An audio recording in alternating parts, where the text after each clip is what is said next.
La semaine dernière et depuis quelques jours déjà, Fatima était présente aux Comores pour des raisons familiales. Elle a été convoquée par la gendarmerie de son village Fumbouni le mardi 23 juillet, donc la semaine dernière. Elle s'y est rendue à 10 h et a été placée officiellement en garde à vue.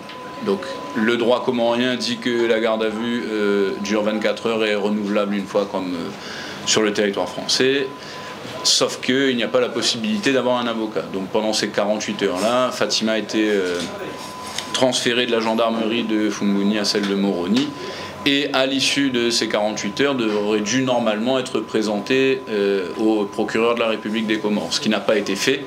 Et jusqu'à hier, nous avions des informations via bien son conseiller avocat sur place et son mari qui est lui aussi sur place.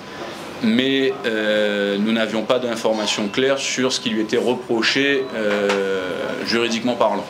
C'est seulement depuis hier qu'elle a été présentée directement à un juge d'instruction et que des faits de diffamation ou d'autres qualificatifs retenus contre elle ont été émis et qu'elle a été par la suite incarcérée à la maison d'arrêt de Moroni dans l'attente de plus d'investigations. Nous attendons du coup la suite de la procédure pour pouvoir être le plus efficace possible pour ce qui est notre objectif dans le collectif, qui est de libérer Fatima le plus rapidement possible et de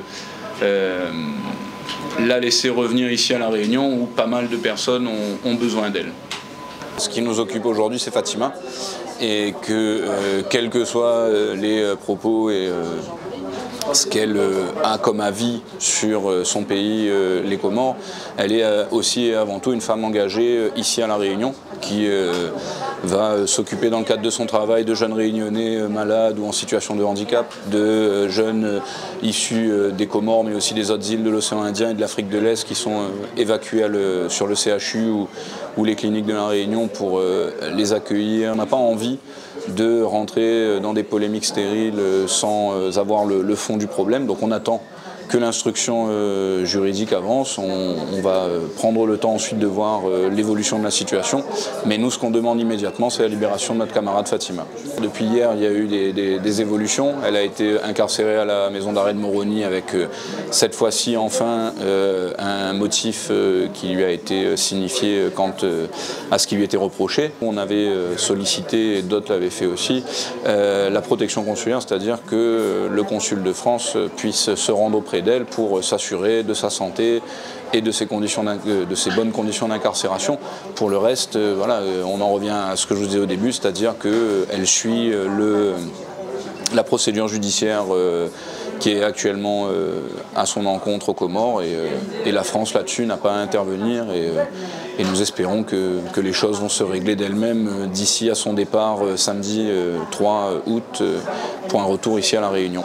Que ce soit là où elle habite, que ce soit sur toute l'île de La Réunion, dans les cliniques, au CHU, on la connaît, on la reconnaît pour son dévouement pour les autres et que souvent on oublie de parler de ça pour se focaliser sur des questions qui pourraient expliquer.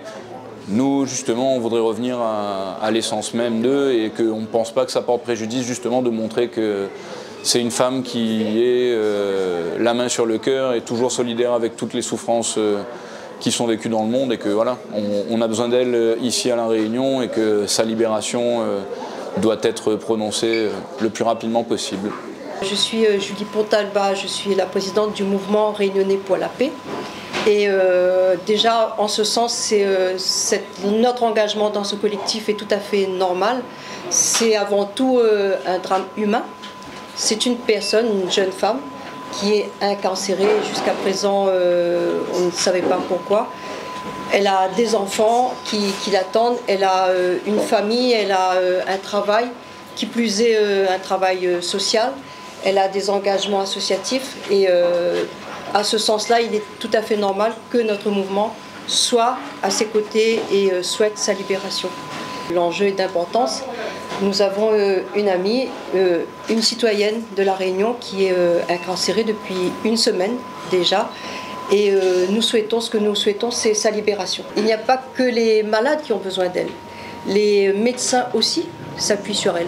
Les assistantes sociales aussi, ici, s'appuient sur elle. Quand ils ont besoin de renseignements, besoin d'elle, ben, c'est elle, et elle agit à travers son association. Donc c'est énormément de personnes qui, eux, ont besoin de Fatima ici. Et même quand elle n'est pas ici, quand elle est dans d'autres pays, on l'appelle et elle répond. Elle a son téléphone toujours ouvert. Elle répond aux attentes, aux besoins de ceux qui sont dans les grandes difficultés. Une personne engagée, une travailleuse sociale, une amie, une mère de famille que l'on souhaite revoir très vite ici. Je suis à ses côtés jour et nuit parce que souvent on se parle souvent. Ce que je vais vous éclaircir, pas plus tard qu'hier, on n'était pas là parce que moi aussi j'étais absent. Il y a eu une Eva Hassan, éteinte d'un cancer, qui a été à l'hôpital, je ne vais pas la nommer. Et on n'était pas là à l'absence de Madame MC Saïd. Et notre absence, cette personne n'a pas eu de visite. Elle est en phase terminale. Elle va être retournée sans soin, ou bien parce qu'il n'y a eu personne pour la soutenir psychologiquement et physiquement, et comprendre, et traduire, et lui dire ce qui se passe.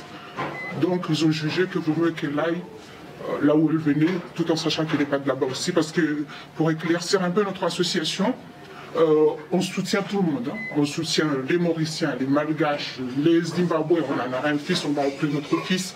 On soutient tout le monde, tout l'océan entier. Notre association accompagne les enfants démunis, tout le monde, les Dionysiens surtout, voient ce qui se passe au bas de la rue Marchal-Leclerc, comme on est situé dans le bas de la rue Marchal-Leclerc. On a ces jeunes-là qu'on cadre aussi. On soutient les gens que vous voyez aussi devant le petit marché, qui n'ont rien à manger, qui viennent même, on a le malheur ou le bonheur, qui connaissent là où on habite, qui sonnent chez nous, chose qui nous sépare de l'association, mais c'est l'humain, à lui-même, que Fatima, où nous, on peut ouvrir notre congélateur et nourrir ces gens-là parce qu'ils viennent nous voir nous dire ça fait 2 jours qu'on n'a pas eu à manger. Voilà l'image de cette dame qui est incarcérée ou emprisonnée ce jour. Et ces gens-là, depuis cette absence, sont là, nous appellent. Moi, je suis là, je suis revenu, et nous appellent. Qu'est-ce qu'on fait? On n'a pas à manger. Il y a les rendez-vous médicaux parce qu'on a des conventions au CHU, on a des conventions à la clinique, on a des conventions à la maison des parents, dans le centre de dialyse. Donc ces gens-là, ces choses-là sont stagnées, sont bloquées. Des malades qui ont besoin de nous, des malades, des gens sur place et qui ont besoin de manger, parce qu'on donne à manger aussi. On fournit les couches, on fournit les couches bébés, l'hôpital, les assistants sociaux. J'ai eu pas mal de messages qui nous disent qu'on a besoin de nous, ou est-ce qu'on n'arrive pas à vous avoir. Donc, je demande, au nom de tous ces gens-là, au nom de tous ces malades, au nom de tous les démunis qui sont, parce que nous on est situés dans le bas de la rue Marchal-Leclerc, qui sont là, qu'on accompagne au quotidien, la libération de notre président, s'il vous plaît.